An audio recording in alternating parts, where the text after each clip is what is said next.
my group, which consists of me, Reiting, Jiwan, Renee, and Zhonghang, who will be presenting later, we will be sharing our findings on our selected topic, macro to nano, the impact of nanotechnology on materials property.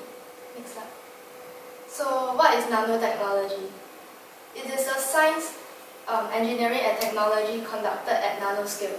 So, if you thought that one strand of hair is small enough, it's actually 50,000 nanometer in diameter. It's not considered small. So what is nanoscale? Nanoscale is when an atom is like an atom that makes up everything is 0.1 nanometer. Nanotechnology is not actually a new thing. In the past, artists used alternate size gold and silver nanoparticles to create the color found on the stained glass window, which is this thing hundreds of years ago. So in present days, nanotechnologies is employed at nanoscale, as most materials will have enhanced strength, lighter weight, and greater chemical reactivity than their larger scale counterparts. Next. So, how does reducing the size of a material actually affect its property? Physical properties of a material show significant changes, and I will be talking about how nanoscale affect a material's optical property. From macro to nano, the optical properties of a material differs. This is due to the increase in band gap, which result in a shorter wavelength. Band gap is the span of energy that lies between the valence and conduction bands for insulators and semiconductors. So the color of the metallic nanoparticles may change with relation to their size due to surface plasmon resonance. So next up will be Renee, who will be presenting on other physical properties.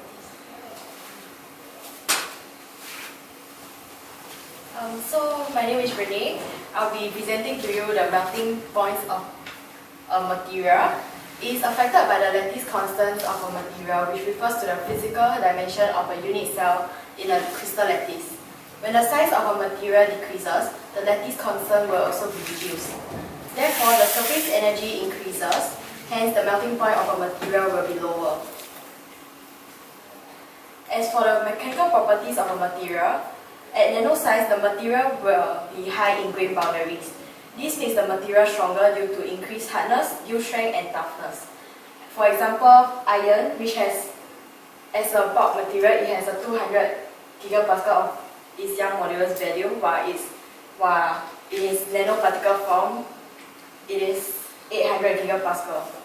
This shows that the higher the material's Young modulus, the more stiff the material will be, hence making it brittle. Okay, as for the electrical conductivity of a material, it is dependent on its ability to fill the conduction band with electrons and the energy of a band gap. The larger the band gap, the material will have a lower capability in conducting electricity. Reduction in the size of a material has a larger band gap due to the increased surface scattering. Therefore, nanomaterials have a lower capability in conducting electricity. Now I'll hand over to Zhonghang to continue. Thank you, Renee. Now I'll be presenting on the magnetic properties of nanomaterial. So when bulk materials undergo nanostructuring, it can lead to soft and hard magnets with improvised properties. So nano-sized material that possesses extreme properties with no sinisters at any temperature is known as superparamagnetic, for which is like a property that occurs principally in small and single domain magnetic particles without any magnetic memories.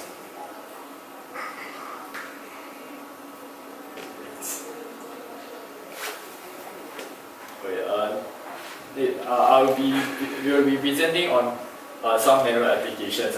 So nanotechnology can be applied in many aspects, and one of the aspects is that it can be applied in energy. So for instance, photovoltaics, which is basically made out of nano semiconductor materials like silicon dioxide. So it basically converts solar energy to electrical energy. And within this cell, it consists of two separate material layers, whereby one will contain a reservoir of electron, while the other layer lack in electron. Hence creating a potential difference when light energy is being shined onto the cell. Hence, energy can be produced from the cell. So another aspect is environment. Nanotechnology can be applied to environmental remediation, which gives rise to nano remediation. So, for instance, a groundwater cleanup process, which is a part of nano remediation, which uses nano zero valent ion to treat contaminants in wastewater, and also to remove common solvent such as tetrachloroethene into less harmful products like ethene. So the beneficial part of using nano iron is that it is low in cost and is toxic free.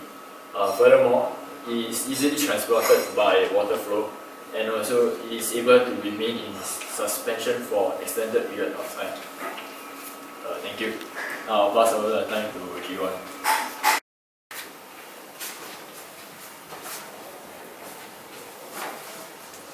Hi, I'm Jiwon, and I'll be presenting here about some of the examples of materials used in nanoscale. Generally, gold particles are synthesized by liquid chemical methods by reduction of chloroauric acid to produce gold ions. So comparing different sizes of gold when in bulk and when in nano, the nano gold is superior as it has low coordination number of surface atoms, which results in increased reactivity of surface. At nanoscale, the quantum effect plays a dominant role in affecting the optical, electrical, and magnetic properties as well. Aluminium nanoparticles are synthesized by laser evaporation process. It's a process of removing material from a solid surface by irradiating it with laser beam. The material gets heated by the absorbed laser energy and evaporates or sublimates. Aside from having high strength and excellent corrosion resistance, the nanoscale aluminium is a highly effective catalyst. For example, the burning rate of solid propellant can be 5 to 20 times higher using aluminium nanopowders compared to the bulk aluminium. It also improves the sintering process of the ceramic with high heat transfer performance, increased density, and enhanced thermal conductivity due to the large surface and superficial atom ratio. And these are our personal reflections.